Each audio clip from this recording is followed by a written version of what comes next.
when you do anything, you have to worry about certain factors, okay? You have to worry about troop morale. Your soldiers have to believe that they are fighting for a good cause, okay? You have to worry about public opinion.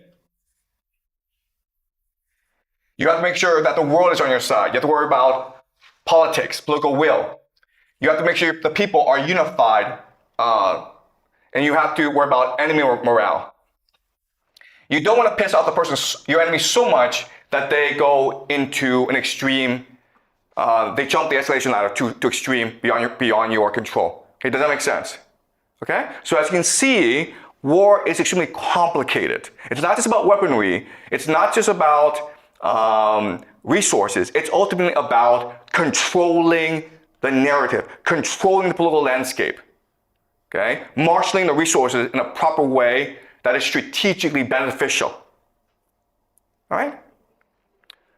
Does that make sense to you guys? Okay, so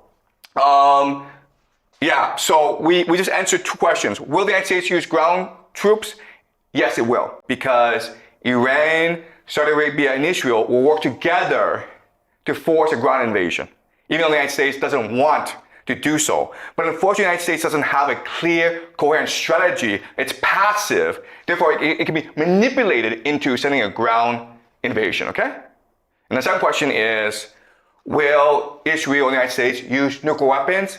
And the answer is no, because it's not in their best interest to use nuclear weapons. Okay? Israel wants the United States to lose this war. And so that means a long war that destroys the American political will to fight any more foreign wars.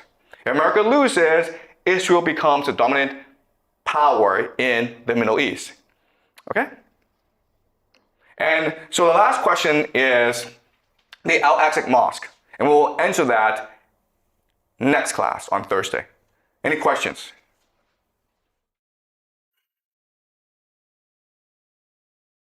Will Americans take over Iran like what they did to Venezuela? Like they captured their president? Okay, look, the strategy in the beginning was to do a Venezuela in Iran. Meaning you go in, you kill the leader, a new leader emerges, negotiate with you, and surrender to you because you're too powerful, okay? But Venezuela and Iran are two very different countries.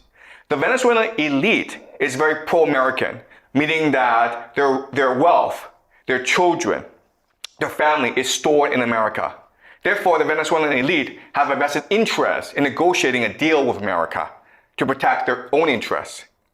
But for 40 plus years, America has sanctioned the Iranian elite, and Iran has become poor and angry and disgruntled because of that.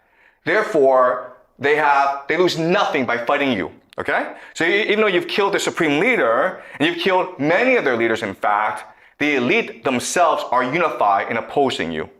Okay, does that make sense? Okay, any more questions? Yep. Alan?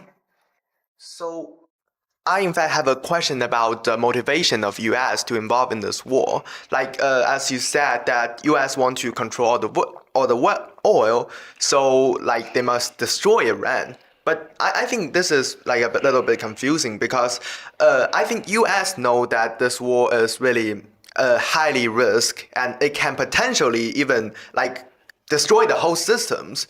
So why U.S. risk the risk of like whole system collapsing to like control the oil that Iran had? Okay, all right. So this is the key question that everyone's arguing about. Quite honestly, we're going to argue this for the rest of eternity, okay? We're going to argue this for eternity because like no one knows. And there's never going to be a clear answer. In fact, there are multiple possibilities, okay? What I'm going to do today is offer you the most simple explanation. In the next class, I will offer you a much more complicated explanation, okay? But the simple explanation is this. Again, this goes back to military doctrine, how the United States military works, okay? And the military doctrine is prevent the heartland from arising, right? So the United States is here, this is Europe, this is Russia, This is Iran, India, China, Japan. This is Middle East, and this is Africa. All right. So the American military doctrine is this.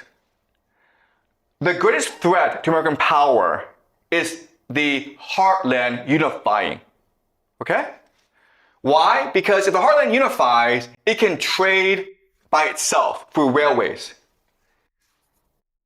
But America is primarily a naval power. Therefore, it requires people to trade by sea. Okay? And so its strategy is to make sure there's never any cohesion in the heartland. Either by making sure that no great power arises in the heartland, and that's why America went to war in World War I and World War II, because there's a great fear that Germany would conquer the world, or Europe, and Asia, and create the heartland, okay? Therefore, America had to stop Germany from rising. So you either make sure no great power arises, or you create so much conflict that they're always fighting each other. And that used to work before, okay? Now, there's a problem. The problem is the BRICS nations. Russia, Iran, and China are coming together. And if they come together, guys, that's a major piece of the heartland. And everyone else, Europe, Middle East, Africa, India would probably follow, okay? Because it is easier to trade in the heartland than it is to trade with America, especially with the US dollar declining, right? So, in other words, the United States has no choice but to fight this war because that's their entire strategy to maintain hegemony in the world, to prevent the heartland from unifying. All right? Does that make sense? Because like once you destroy Iran, the heartland fractures. There's no way that they can now trade together anymore. They're still reliant on American maritime routes, okay? America maintains is still the hegemon because it controls world trade. Whoever controls world trade controls the world. Whoever controls the heartland controls world trade. Okay? Does that make sense? Okay? But this is just one explanation. There's actually other explanations, and I'll go into a more complicated explanation next class. All right? Any more questions? Yep. So you mentioned Saudi Arabia and how it wants to see the downfall of both the US and Iran. It wants to see the downfall of Israel, US, and Iran. And to me that sounds like a pretty big goal. And how would they possibly use their strategy to achieve that goal? Or how would it possibly be for Saudi Arabia? Okay. All right. So it's very confusing to people why Saudi Arabia is actually against Iran, okay? But actually, if you go back and look at their history, they have major conflicts with each other. All right, so let's go over some of their conflicts. All right, so Saudi Arabia, Iran. The first major conflict is that Iran is a theocracy and Saudi Arabia is a monarchy. A theocracy just means that you're ruled by clerics who represent God. But a monarchy is a king who represents God. And for the Iranians, that is blasphemy, that's heresy, that's against the religion, okay? So Saudi Arabia and Iran hate each other. Saudi Arabia sees Iran as a threat and trying to induce a revolution within Saudi Arabia. Iran sees Saudi Arabia as blasphemous, okay? And it's a huge issue because Saudi Arabia is the home of Mecca, Medina, the two holiest sites in the Islamic world, okay? Second issue is that Saudi Arabia is Sunni and Shia and Iran is Shia. So these are two different sects of the same religion, but it's like Protestants and Catholics. They just hate each other, okay? Okay, and the last thing is that Iran is anti-US and Shia and Saudi Arabia is pro-US. What this means is that Saudi Arabia has military bases, American military bases, inside of the Holy Land. And for the Iranians, that is the worst crime, right? Because it's infidels who are protecting the Holy Land. Infidels are not allowed in the Holy Land. Right? If you're not a Muslim, you're not allowed to go to Mecca. All right? All right. So Saudi Arabia and Iran hate each other. Saudi Arabia has a huge problem in that it is an oil economy. Most of its GDP comes from oil exports. And for the longest time, it was trying to build a knowledge economy. It was trying to build tourism. It was trying to promote games, okay? Does not work. So if you're Saudi Arabia and you see the future, it's a pretty dismal future because eventually your oil is going to run out. Eventually people are going to switch to electrical vehicles, digitalization, which means that oil is no longer so important, okay? So what you need to do is, if you're able to control the Middle East, right? So where you get your money now is from trade access, the Strait of Hormuz. That's a viable future. If you just sit back and wait, eventually your nation's going to run out of oil and therefore it's going to cease to exist. Okay, so Saudi Arabia needs to act now.